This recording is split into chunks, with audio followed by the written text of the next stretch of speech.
ओम शांति। मुरली की तारीख है 27/4/2021। हम सब गीत सुन रहे थे। ये गीत बहुत ही पुराना है, कोई शब्द क्लियर नहीं भी समझ में आते होंगे, लेकिन इसका सार ये है कि इस पाप की दुनिया से हमें कहीं और ले चल। और कहाँ ले चल? जहाँ सुख हो, चैन हो। तो बाबा कहते, बच्चे बुलाते हैं, गीत में स्पष्ट है ये पापात्माओं की दुनिया है और हमें ऐसी दुनिया में ले चलो जहाँ सुख है, चैन है, शांति है। लेकिन फिर भी समझ नहीं कि पापात्माएं कैसे बने, पुण्यात्मा कैसे बनेंगे, कौन आकर के हमको उस सुख की दुनिया में ले जाएगा, कौन पावन बनाएगा।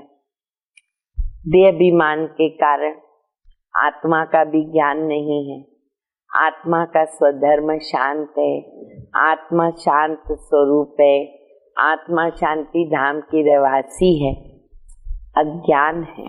तो बाबा आकर हम बच्चों को ये नॉलेज देते हैं, स्वधर्म की स्मृति दिलाते हैं, स्वघर की स्मृति दिलाते हैं। और कल भारत क्या था, आज क्या बना है, और बाबा इस भारत को फिर से स्वर्ग बनाते, हम आत्माओं को पुण्यात्मा बनाते, नॉलेज दे करके, कर्म सिखला करके। जब बाबा आते हैं तब हम पुण्यात्मा बन सकते। तो बाबा की मीठी मीठी शिक्षाएं मुरली द्वारा सुनेंगे। मीठे बच्चे, तुम्हारा स्वधर्म शांत है। स्वधर्म याद रखें, शांत है। सच्ची शांति शांति धाम में मिल सकती है।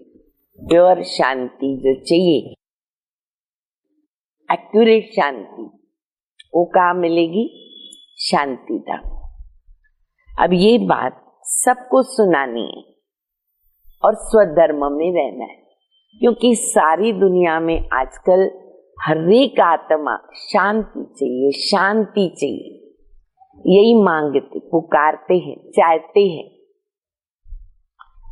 प्रश्न है, कौन सी नॉलेज एक बाबा के पास है? कौन सी नॉलेज एक बाप के पास है जो अभी ही तुम पढ़ते हो? सारे कल्प में एक बार। उत्तर है पाप और पुण्य की नॉलेज। हमको जो बाबा ज्ञान दे रहे हैं ना, सारा उसके अंदर कहानी है पाप और पुण्य की। सतयुग में पुण्यात्मा है, द्वापर से पापात्मा बनना शुरू होता है, और फिर बाबा पुण्य का कर्म संगम युग पर हम बच्चों से करवाते हैं, सिखाते हैं, फिर हम पुण्यात्मा बनते हैं। पाप और पुण्य की नॉलेज। भारतवासी जब बाप को गाली देने लगते, पापात्मा बनने की शुरुआत कहाँ से हुई? विकार तो है ही, लेकिन बाबा को जब भक्ति मार्ग में गाली देने लगते तब पापात्मा बनते हैं। और जब बाप को और ड्रामा को जान लेते, बाबा को ड्रामा को जान लेते हैं, तो पुण्यात्मा बन जाते हैं। ये पढ़ाई तुम बच्चे अभी पढ़ते, दुनिया तो अभी भी समझती है परमात्मा को सर्वव्यापी किया ना, बोला माना हमने भगवान की महिमा की। ये नहीं समझते हम गाली दे रहे, और वो देते देते पापात्मा बन गए। तुम जानते हो सबको सदगति देने वाला एक बाबा है। मनुष्य को सदगति अर्थात मुक्ति, जीवन मुक्ति नहीं दे सकता। गीत है, इस पाप की दुनिया से कहीं और ले चल। ओम शांति। बाप बैठकर बच्चों को समझाते हैं कि ये पापात्माओं की दुनिया, वह भारत को कहेंगे कि भारत पुण्यात्माओं की दुनिया थी, जहाँ देवी देवताओं का राज्य था। ये भारत सुखधाम था, और कोई खंड नहीं था और एक ही भारत था। ये भारतवासी अच्छी तरह जानते। अगर आप किसी के भी आगे भारत की महिमा करो तो कहेंगे कि हाँ ये बात राइट है। कि भारत में दूध घी की नदियां बहती थी, राम राज्य था, चैन अथवा सुख उस सतयुग में था जिसको स्वर्ग कहते, और ये है नर्क। भारत स्वर्ग था, अभी नर्क बन गया। नर्क में चैन अथवा सुख शांति कहाँ से आएगी? हाँ तो मिल नहीं सकती। कलयुग को नर्क कहा जाता। कलयुग अंत को रौरव नर्क, द्वापर से नर्क बन जाती दुनिया धीरे धीरे, पर कलयुग के अंत में क्या बन जाती है? रौरव नर्क, दुख धाम। भारत सुख धाम था, जबकि लक्ष्मी नारायण का राज्य था। भारतवासियों का ग्रस्त धर्म पवित्र था, प्यूरिटी भी थी, सुख शांति भी थी, संपत्ति भी थी। बाबा कंपैरिजन बार बार आज मुरली में बता रहे, कल भारत क्या था, आज क्या हो गया, और बाबा फिर बनाते। तो बाबा कहते हैं भारत की जितनी महिमा करो उतनी कम है, अपरम अपार महिमा।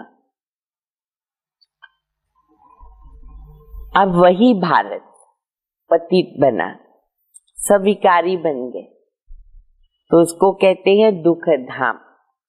भारत सुख धाम था, और जहां हम आत्माएं निवास करती है, जो हमारा घर है, उसको कहते शांति धाम। शांति वहां शांति धाम में ही मिल सकती है। आत्मा शांत वहां ही रह सकती। जैसे ही आत्मा ने गर्भ में प्रवेश किया, परम धाम से नीचे उतरी, कर्म शुरू हो जाता, चुरपुर शुरू हो जाती है, शांत वहां ही रह सकती है। उसको कहते स्वीटोम, निराकारी दुनिया। कितने नाम बाबा ने बता दिए, शांति धाम, स्वीटोम, निराकारी दुनिया, वो आत्माओं का घर है। वहां जब रहते हैं तो आत्मा शांत है। बाकी शांति कोई जंगल में जाने से नहीं मिल सकती है, क्योंकि शांति धाम तो वही है। सतयुग में सुख भी था और शांति भी थी। सतयुग में दोनों चीजें, सुख के साथ शांति है, और यहाँ दुख धाम, तो शांति हो नहीं सकती है। इसलिए बाबा कहते हैं शांति शांति करके ढूंढते रहते, यहाँ शांति मिल ही नहीं सकती है। शांति धाम में ही शांति मिल सकती है। सुख धाम में भी कर्म होता है, शरीर से पाठ बजाना होता है। इस दुख धाम में एक भी मनुष्य नहीं जिसको सुख और शांति हो। भले साधन है, सुविधाएं हैं, धन है, संपत्ति है, महल माड़ियां हैं, गाड़ियां हैं, दुख तो है ही। ये है भ्रष्टाचारी पतित धाम कलयुग।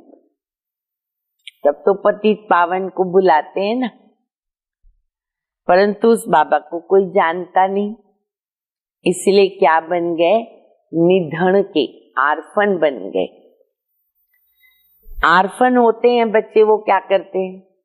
माता पिता चले गए, जब तक माता पिता है तब तक तो फिर भी ठीक है, लेकिन उनके जाने के बाद लड़ाई झगड़े चालू हो जाते।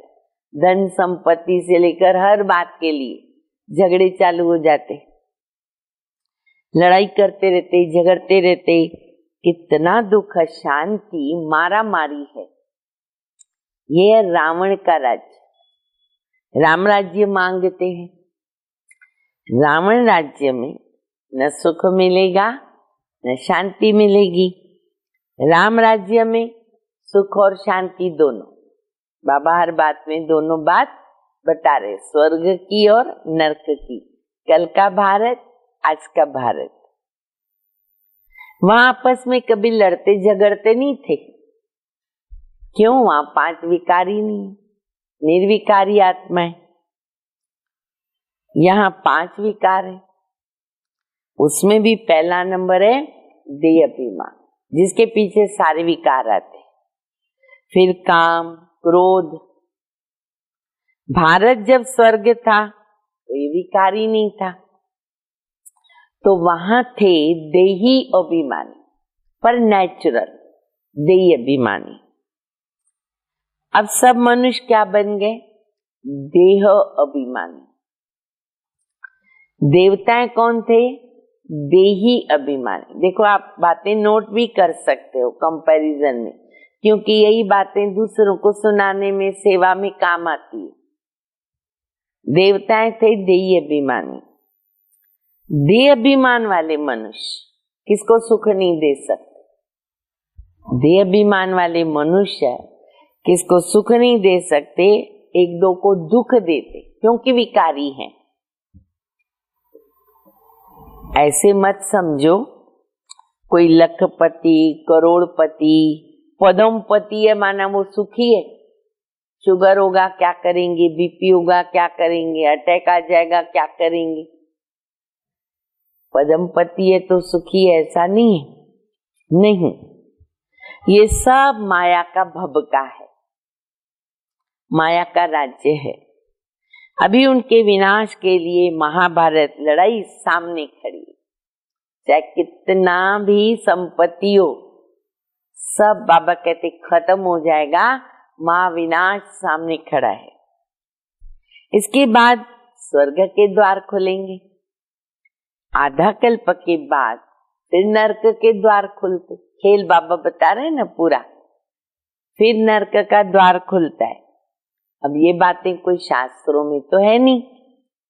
भारतवासी कहते हैं कि जब भक्ति करेंगे ना तो भगवान मिलेगा।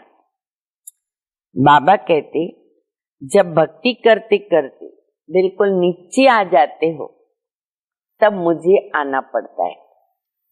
क्यों आता हूं मैं? स्वर्ग की स्थापना करने, अर्थात भारत को स्वर्ग बनाने। भारत जो स्वर्ग था वो नरक कैसे बना? किसने बनाया? रावण ने बनाया। गीता के भगवान से तुमको राज्य मिला, 21 जन्म स्वर्ग का राज्य किया। फिर भारत द्वापर से कलयुग में आ गया, आधा कल्प स्वर्ग का राज्य किया, फिर द्वापर आया, फिर आया, अर्थात उतरती कला हो गई। इसलिए सब कहते हैं, पुकारते हैं, हे पतित पावन आओ।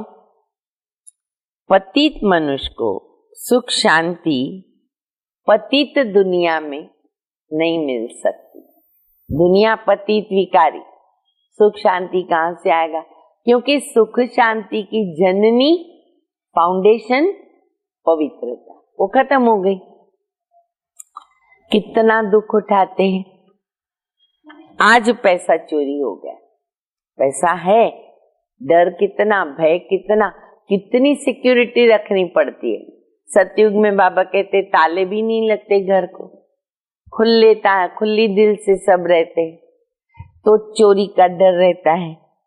अच्छा, आज दिवाला मारा, आज हम बहुत शाहूकार है, सब कुछ है हमारे पास, कल दिवाला निकल जाता। अच्छा, फिर रोग हुआ न, दुख कितने प्रकार के। पैसे तो क्या हो गया, आज रोगी हो गया तो दुख है ना, दुख ही दुख है। दुख की भी लंबी लिस्ट है।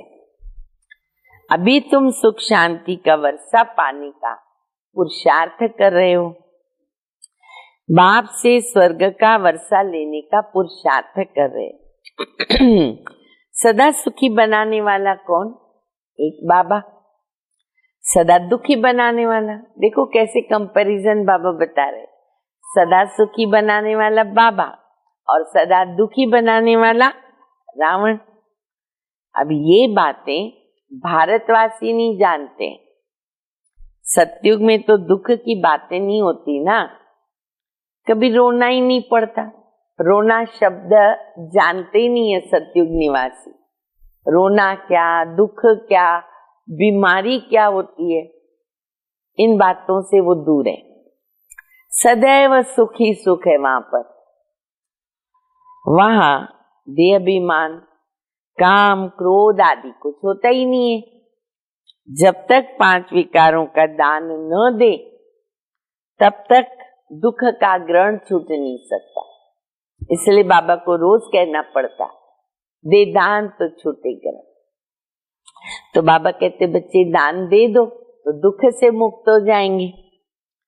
कहते दे दान तो छूटे ग्रहण। इस समय सारे भारत को 5 विकारों का ग्रहण लगा हुआ है। बाबा ने बताया ना बीच में बृहस्पति की दशा, फिर शुक्र की दशा, फिर धीरे धीरे आके कलयुग अंत तक राहु की दशा बैठ जाती है, दिवाला निकल जाता है, रावण दिवाला निकाल देता है। पूरे हम जो इतने धनवान शाहूकार थे गरीब बन जाते हैं। जब तक ये 5 विकार का दान न दे तब तक 16 कला संपूर्ण देवता बन नहीं सकते। बाप सर्व का सदगति दाता है। कहते न गुरु बिना गति नहीं, परंतु गति का अर्थ का क्या है वो भी नहीं जानते। गति माना क्या होगा, कह देते गुरु बिना गति नहीं। कौन गुरु, कैसी गति देगा, कब देगा? मनुष्य की गति सदगति, बाबा कहते इसका अर्थ है मुक्ति, जीवन मुक्ति। वो तो बाबा ही दे सकता है। तो इस समय सर्व की सदगति होनी है। बाबा आए हैं, सबकी गति सदगति कर रहे हैं। फिर बाबा ने न दिल्ली को याद किया। दिल्ली को कहते न्यू दिल्ली, पुरानी दिल्ली। उस समय पर दिल्ली नहीं बनाई ना, न्यू दिल्ली। उस समय पर न्यू बॉम्बे नहीं था, तो इसीलिए न्यू मुंबई बाद में बनी। तो बाबा कहते न्यू दिल्ली, पुरानी दिल्ली। परंतु न्यू तो है नहीं ना, दुनिया ही पुरानी है, तो कहां से न्यू आएगा? न्यू वर्ल्ड में न्यू दिल्ली होती। दिल्ली तो रहेगी, राजधानी रहेगी, नाम नहीं रहेगा दिल्ली, पर स्थान रहेगा, स्वर्ग रहेगा। ओल्ड वर्ल्ड में ओल्ड दिल्ली होती है। बरोबर जमुना का कंठा था, दिल्ली परिस्थान थी, सतयुग था ना, देवी देवताओं का राज्य था। बाबा याद करा रहे सब।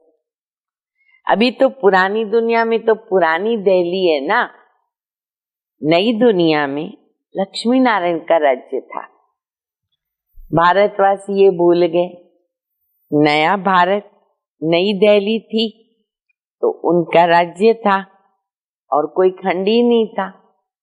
ये कोई नहीं जानते, गवर्नमेंट तो ये पढ़ाती नहीं ना। जानते हैं कि ये अधूरी हिस्ट्री है। जो हिस्ट्री पढ़ी है स्कूल के अंदर वो तो अधूरी हिस्ट्री है। कब से हिस्ट्री जानते हैं? द्वापर युग के बाद, जब इस्लामी आते हैं, बौद्धी आते हैं, क्राइस्ट आता है, वहां से हिस्ट्री मालूम है, आगे की मालूम नहीं। जब से इस्लामी बौद्धी आए, लक्ष्मी नारायण के राज्य का न किसको पता है? तो अब ये कौन बताएगा वर्ल्ड की पूरी हिस्ट्री?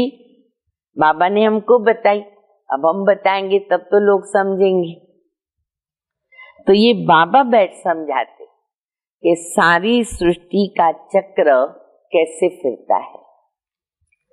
जब भारत स्वर्ग था तो गोल्डन एज था, अब वो भारत देखो क्या बन गया। फिर भारत को हीरे जैसा कौन बनाएगा? तो बाप कहते हैं जब तुम बहुत पापात्मा बन जाते हो ना, तो मैं आता हूं तुमको पुण्यात्मा बना। पूरा चक्र का ज्ञान बाबा ने दिया भी और हम बच्चों को घुमा के भी लाए सतयुग से लेकर के। अब ये ड्रामा बना हुआ है, उसको कोई नहीं जानता।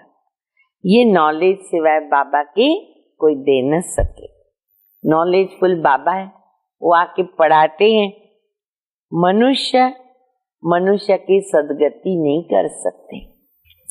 जब देवी देवता थे सब एक दो को सुख देते थे, कोई किसको दुख देता ही नहीं था, दुख नॉलेज ही नहीं था, दुख शब्द ही नहीं था। कोई भी बीमार नहीं, कहाँ पर? सतयुग में। कभी कोई बीमार नहीं, कोई रोगी नहीं, न हॉस्पिटल न डॉक्टर। अभी देखो हालत क्या है कोरोना में, फिर से देखो इतना बढ़ गया, हॉस्पिटलों में जगह नहीं। यहाँ तक करोड़पति पदमपति, कोरोना होगा हॉस्पिटल में जगह नहीं, पैसे क्या करेंगे?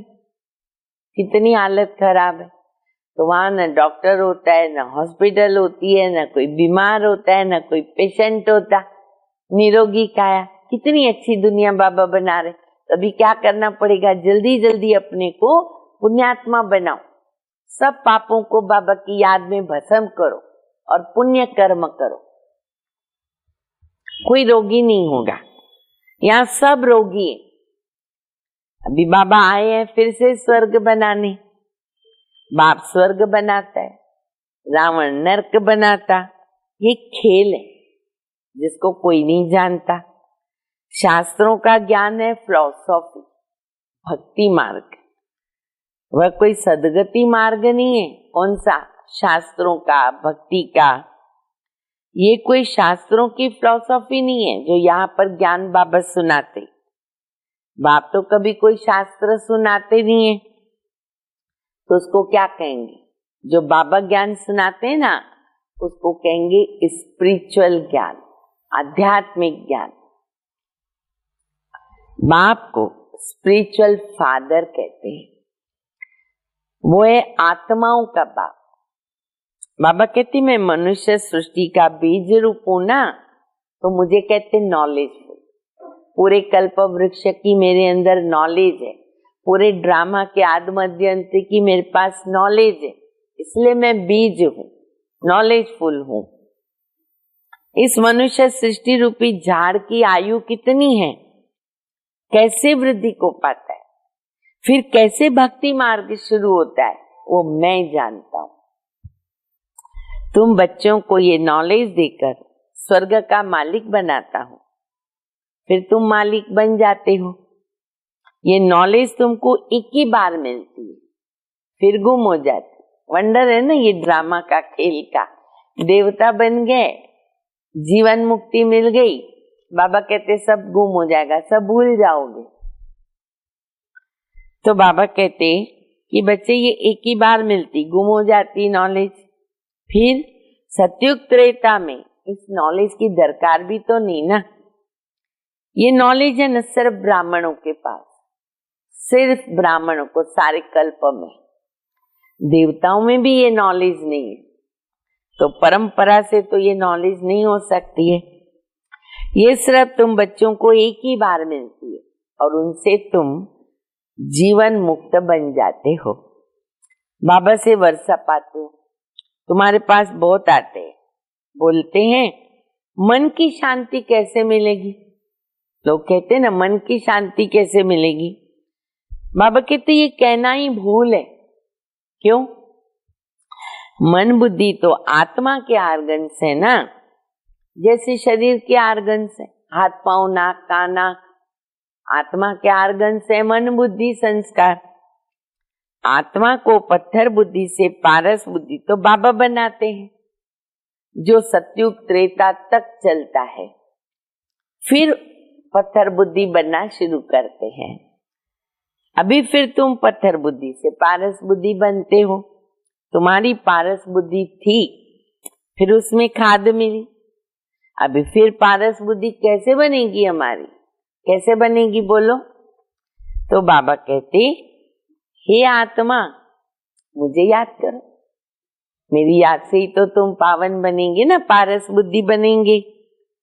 याद की यात्रा से तुम पवित्र बनोगे, मेरे पास चले आओगे। बाकी जो कहते ना मन की शांति कैसे मिले, तो उनको बताओ यहाँ शांति कैसे हो सकती है। ये तो दुखधाम है, क्योंकि विकारों की प्रवेशता है। ये बाबा कहते हैं उनको बताओ, जो चाहते मन की शांति कैसे हो। तो यहाँ शांति मिल नहीं सकती। ये तो बेहद के बाप से ही वर्षा मिल सकता है। फिर रावण के साथ मिलते हैं तो पतित बन जाते। फिर बाबा के द्वारा पावन बनने में सेकंड लगता है। अभी तुम आए हो बाबा से जीवन मुक्ति का वर्षा पाने। बाबा जीवन मुक्ति का वर्षा देता है और रावण क्या करता है? तो बाबा कहते रावण जीवन बंध का श्राप देता है। बाबा जीवन मुक्ति का वर्षा देता है, रावण जीवन बंध का श्राप देता है।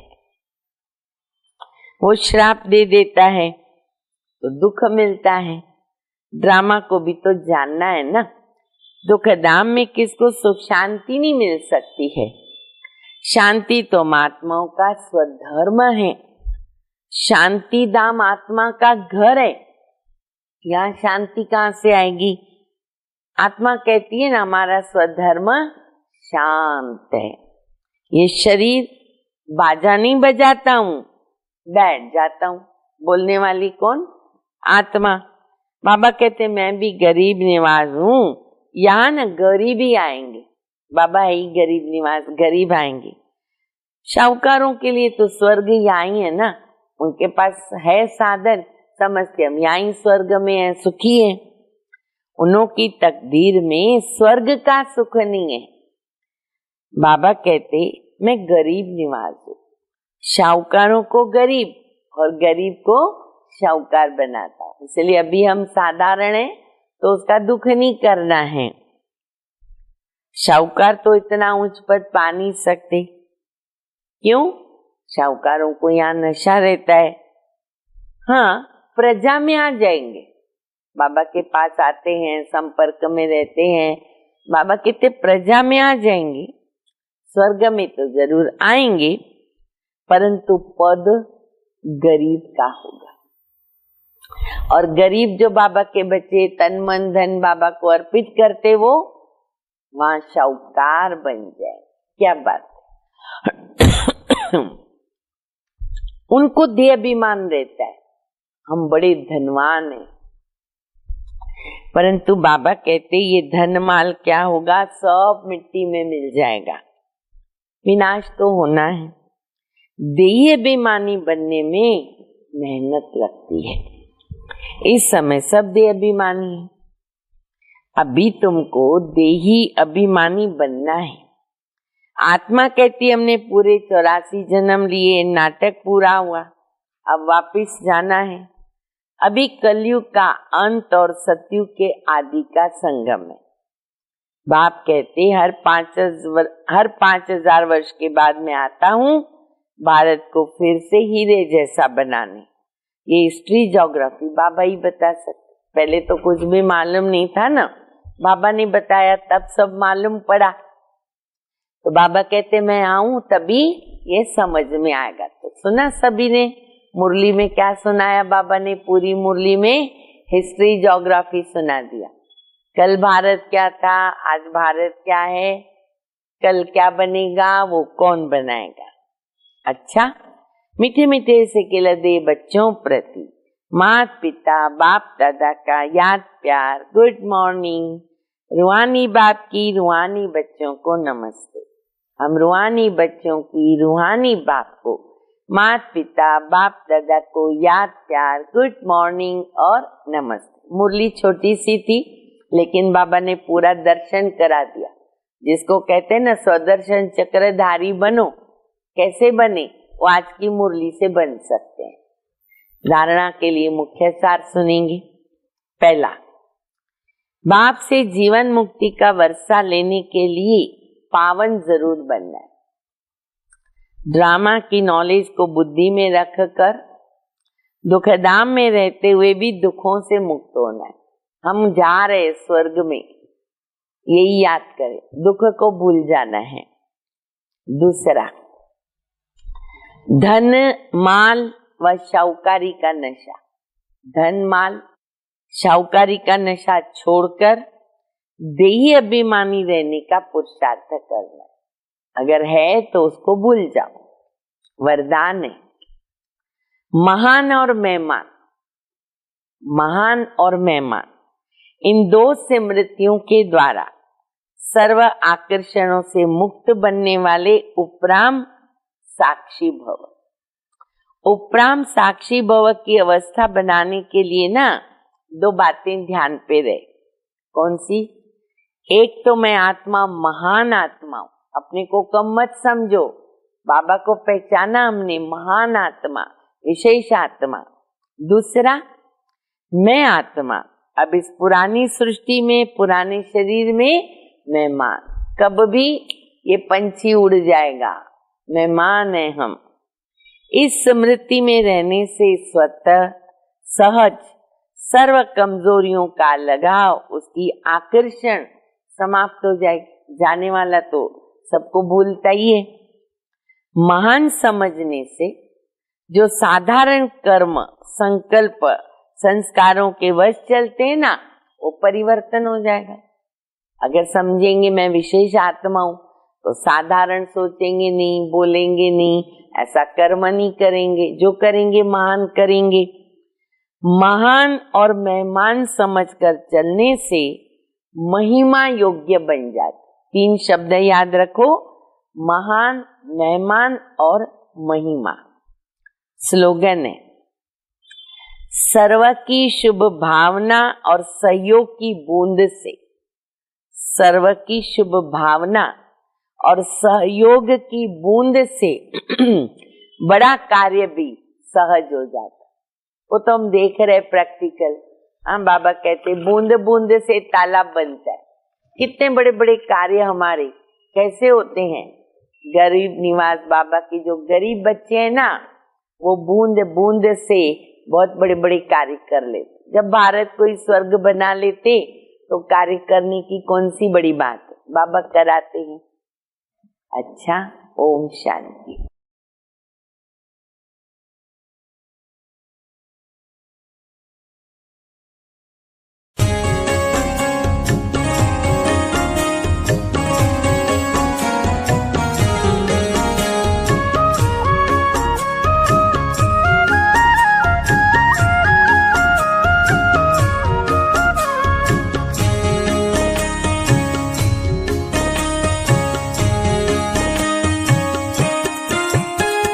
शुभ संकल्पों के दीप जलाएं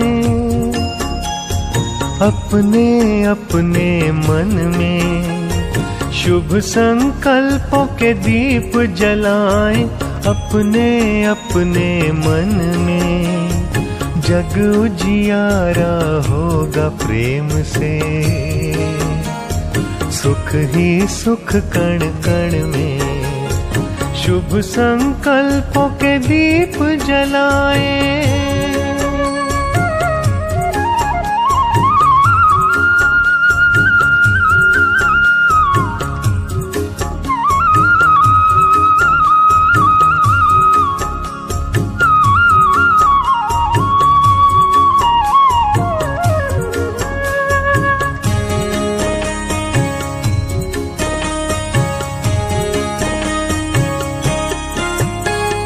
परिवर्तन की है ये बेला, ये जग बदलने वाला। राजयोग का मार्ग यही है, सहज सरल निराला। दिव्यता की बन जाए मूरत, मंदिर से इस तन में। जग उजियारा होगा प्रेम से, सुख ही सुख कण कण में। शुभ संकल्पों के दीप जलाएं।